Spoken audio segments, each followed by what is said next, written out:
44-cü testlə davam edək.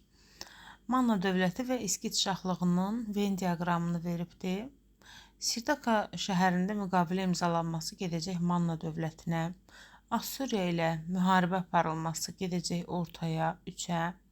Midiya dövlətini tabe etməsi İskit şahlığına gedəcək 2-yə C gedəcək. Uauş döyüşündə Urartu meyilli qüvvələrə məğlub olması Mannaya gedəcək. Eramızdan əvvəl 6-cı yüzilin əvvəlində süquta uğraması isə ortaya gedəcək. Deməli, B və Y gedir 3-ə. 3-ə B və Y variantı 2 yerdədir. 2-yə dedik gedir C variantı. Midiya dövlətini tabe etməsi. İskitlər Midiyanı tabe etmişdi İskit ağalığına. Çünki Midiyada demişdik ki, Kiaksar son qoyur.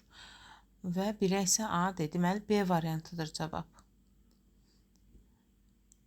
Digər testə baxaq 45-ə. Daha sonra baş vermişdir Sin sülaləsinin hakimiyyətə gəlməsi. Deməli, əgər daha sonra baş verən hadisə deyirsə və hadisələr eramızdan əvvəldirsə, o zaman ən kiçik hadisəni götürəcək.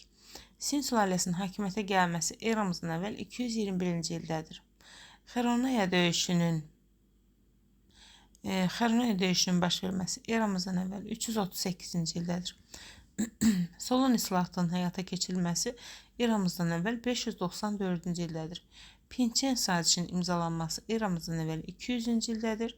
Afina-Sparta müharibəsinin başa çatması isə eramızdan əvvəl 404-cü ildədir.